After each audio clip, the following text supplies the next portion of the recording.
Hello. Whenever I'm asked to be interviewed on the BBC, even though it's supposed to be about the mating habits of ring-tailed lemurs, the first question will be, what about cancel culture? Because mentioning cancel culture is the best way of geeing people up, and that guarantees they won't switch channels. Same with the word woke. Most people have little idea what it really means, but despite that, they tend to have strong feelings about it. Very strong.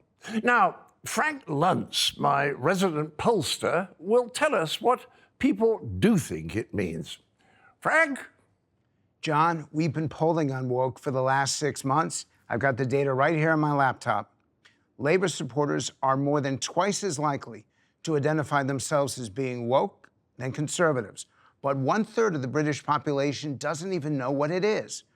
The data that matters most to me, however, is that 1 out of 4 Brits have stopped talking to someone because they reject their point of view, and 1 out of 5 have had someone do it to them. And if you want to know who those people are, 18 to 29-year-olds.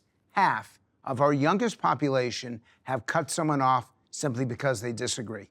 Thanks, Frankie. So, tonight, I want my dinosaurs to clarify a few things. So I've asked my friend Matthew Syed to give us a brief history of the word woke. Matthew, can you help us? I think the first documented use is in a song by a blues singer called Lead Belly, who was singing about the Scottsboro Boys, who are a group of young black Americans who had gone into the south of America and been accused of rape. Incorrectly accused of rape, but were sentenced to death after an all-white jury found them guilty within a few seconds. And what Lead Belly is saying to black Americans is be awake. Be aware of racial prejudice if you go into the South, the Jim Crow South. Yes. And it was really a consciousness-raising term. And when was that? So this song, Scottsboro Boys, was in 1930... Thank you very much. You're welcome. In 1938. But what fascinates me, John, this term becomes very prevalent in the African-American community. You know, we need to be aware of racial injustice, and moreover, we need to be conscious of what we need to do to overturn it. But then, through a process of social and linguistic osmosis, it tiptoes ever more widely into the mainstream. And then you come up to today, and it's now a term of abuse, that people who are woke are too sensitive to injustices, in much the same way that political correctness was kind of a positive term at the beginning, yes, but now is a term of abuse. And linguists call this process pejoration, how a positive term slowly becomes a pejorative. But it then got widened from racial discrimination to any form of discrimination at all, perceived or real.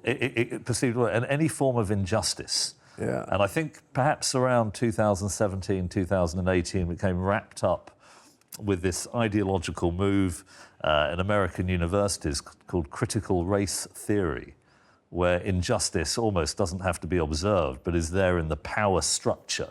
Institutional racism, institutional misogyny, various other kinds of institutionalized things, which are very difficult to measure empirically, but are said to be there because of the structure of the power relations. And that's when... And they are there, and they're bad, but they're also perceived to be there when the justification for that perception can be tiny. I have a bit of latitude to talk about these things because I'm mixed race. So I think if you're somebody from my background who has been on the receiving end of racism, it gives me latitude to kind of satirize what has become known as woke ideology. But you, white, heteronormative, from a colonializing nation. Oh, I'm an imperialist you to go the into core, Exactly, you go into this terrain with some severe baggage on you. I kind of... I mean, it's interesting to me that when I look at the trajectory of your career, I've always seen you, in your early life, you took, as many great comedians do, you took aim at the power structures of religion and conservative ideology, what you characterise as closed systems of thought. But I think you're right to turn your attention to woke, because it has become a closed system. For me, the fundamental Achilles heel here is not to understand the global context. If you look to other parts of the world, ethnic discrimination is rife. Right, everywhere. Tribal conflict still characterises much of sub-Saharan Africa, much of the Middle East. So these are two groups that will be fighting with each other because of a different tribal identity. Sometimes this has a different ethnic identity, different linguistic identity. This has been a big problem for humanity since the agricultural revolution. You are 100% right to say liberal democracies have done this better than any other kind of government. It has had an approach that tries to treat these characteristics as arbitrary, and we should judge people on the content of their character, the talents they could bring. Is it perfect? Unquestionably not. No, it's never going to be perfect. Look at Lebanon, look at Somalia, look at these places where they haven't even got a coherent national identity because people still feel they're a member of a tribe rather than a nation state. I would love to see the debate just have a bit more nuance, a bit more historical and geographical understanding. That way, we're more likely to reach an interesting consensus about what we wish to do. What amazes me about the woke, anti-woke argument is it's never on substantive issues that we can do to actually make people's lives better.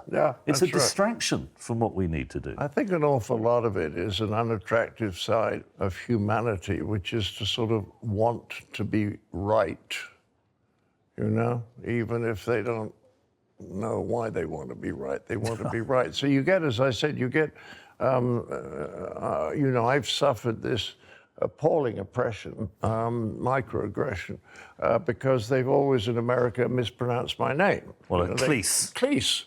Whoever ate cheddar cheese, you know? So but I've survived, you know? And I'm going to set up an institute where I can teach people to spot microaggressions, which otherwise they might never have noticed at all. Thank you. Thank you.